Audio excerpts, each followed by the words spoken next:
একটা প্রশ্ন আমাকে বহুবার বহুভাবে বহু মানুষ করে এসেছে যে একটা রিলেশনশিপে আমাদের কতটা এফর্ট দেওয়া উচিত।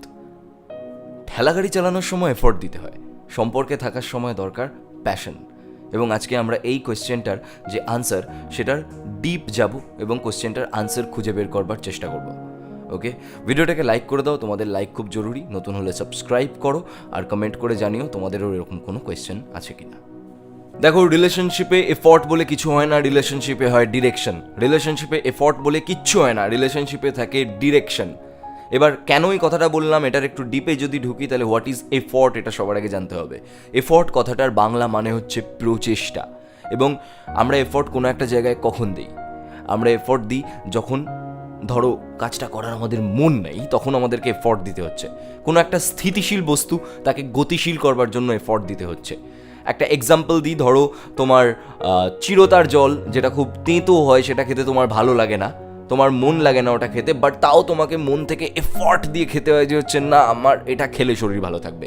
তোমাকে এখন পড়তে বসতে বলা হচ্ছে, তোমার পড়তে একদম ভালো লাগছে না, বাট তোমার মন থেকে তুমি নিজেকে এফর্ট দিচ্ছ যে আমি যদি না পড়ি তাহলে আমি কালকে আমার এক্সামটা পাস করতে পারবো না। তুমি এফর্ট দিয়ে জোর করে চেষ্টা করে পড়াশোনা করছো। কোনো একটা ভারী পাথর পড়ে আছে যেটাকে তুলতে পারছো না, তাও জোর করে চেষ্টা করছো কারণ ওই পাথরটা তোমাকে তুলতেই হবে। তখন তুমি শারীরিক এফর্ট দিচ্ছ। মানসিক এবং শারীরিক দুই ধরনেরই এফর্ট হয়। দেখো, সম্পর্ক কোনো ঠেলাগাড়ি চালানো নয়, সম্পর্ককে প্যাশনের সাথে টিকিয়ে রাখতে হয়। আর যেটা আমাদের প্যাশন সেটা আমাদের ভালো লাগা, আর যেটা আমাদের ভালো লাগা সেখানে no effort, zero effort. Because যেটা আমাদের ভালো লাগে না আমরা সেটার পেছনে এফর্ট দিই, যেটা আমাদের ভালো লাগে সেটার পেছনে আমাদের এফর্ট দিতে হয় না। তোমার যে খাবারটা খেতে ভালো লাগে সেটা তোমার হাতের সামনে যদি দিয়ে দেওয়া হয় তুমি এমনি তুলে খেয়ে নেবে। তোমাকে মন থেকে জোর করে বলতে হবে না যে আমি এটা খাবো, আমাকে এটা খেতেই হবে, যে এটা খেলে আমার শরীর ভালো। নো, এটা তোমার এমনি ভালো লাগে, তোমার সামনে দিয়ে দিলে তুমি তুলে কপ করে খেয়ে নেবে। সম্পর্ক হচ্ছে সেরকম, এটা একটা প্যাশন, ভালো লাগা।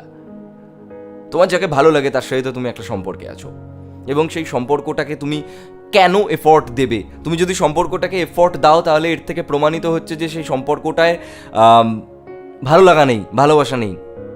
এফর্ট দিতে হচ্ছে সম্পর্কটাকে সঠিক রাখার জন্য, তোমাকে জোর করে এফর্ট দিতে হচ্ছে। নো, যেই সম্পর্কটা এমনি জয়ফুল, যেই সম্পর্কটা এমনি হাসি মজাতে ভর্তি, যেই সম্পর্কে এমনি ভালোবাসা আছে, সেখানে তোমাকে জোর করে কোনো এফর্ট দিতে হবে না সেটাকে ভালো রাখার জন্য। বিকজ সম্পর্কে কোনো এফর্ট লাগে না, ডিরেকশন লাগে। এবার ডিরেকশন ব্যাপারটা কি, যে তুমি সেট করতে পারো যে তোমার সম্পর্কটাকে তুমি কীরকম বানাবে। লাইক কোন দিকে নিয়ে যাবে সম্পর্কটাকে তুমি এরকমই এখন যেমন জয়ফুল আছে, যেমন ফ্লুয়েন্ট আছে আর ট্রান্সপারেন্ট আছে, এরকমই রাখবে, নাকি সম্পর্কটাকে ইন ফিউচারে তুমি টক্সিক রিলেশনশিপ করে দেবে? এই ডিরেকশনটা সব থেকে বেশি জরুরি, এফর্ট নয়, ডিরেকশন জরুরি। এবং সেখানে যদি তোমার ডিরেকশন যদি হয় যে আমি এটাকে সুন্দর, আমি সম্পর্কটাকে ভালোভাবে বাঁচিয়ে রাখবো, আমি সম্পর্কটাকে নিয়ে এগিয়ে যাব জীবনে, তাহলে আর কিসের এফর্ট? তোমার সম্পর্ক এখন যেমন চলছে ওরকমই চলতে থাকবে। এবং যেদিন তোমার মনে হবে যে একটা সম্পর্ককে ঠিক করার জন্য তোমাকে এফর্ট দিতে হচ্ছে, তার মানে বুঝবে সেই সম্পর্কটা নেই। বিকজ এফর্ট দিয়ে সম্পর্ক চলে না, সম্পর্ক এফর্ট দিয়ে চলে না, এটা প্যাশনের সাথে চলে। বুঝতে পারলে? আর কখনো কখনো আমাদেরকে এফর্ট দিতে হয়, এটাও ঠিক, এটা অস্বীকার করলে চলবে না। একটা সম্পর্ক হয়তো টক্সিক হয়ে গেছে, আমরা চাই সেটাকে বিভিন্ন সার্কামস্টেন্সে ঠিক করে নিতে, এবং সেই সময় আমাদেরকে এফর্ট দিতে হয়, and we have to give effort কিছু কিছু সময়। সো সব জায়গায় এই কথাটাকে বসিয়ে দিলে হবে না যে এফর্ট নয়, জরুরি নয়, এই কথাটা সব জায়গায় বসিয়ে দেবে না। কনটেক্সট অনুযায়ী বসাবে, তাহলেই বুঝতে পারবে যে কোন জায়গায় এফর্ট দেওয়া জরুরি আর কোন জায়গায় না, কোন জায়গায় সম্পর্কটা এফর্ট আর কোন জায়গায় সম্পর্কটা প্যাশন, কোন জায়গায় সম্পর্কটা এফর্ট আর কোন জায়গায় সম্পর্কটা ডিরেকশন। এই জিনিসটা তোমাকে কনটেক্সট অনুযায়ী বুঝতে হবে। যে কোনো জায়গায় বলে দিলেই হবে না যে সম্পর্ককে এফর্ট দিতে হবে না। কিছু কিছু সময় রিয়েলি আর রিলেশনশিপ নিডস এফর্ট।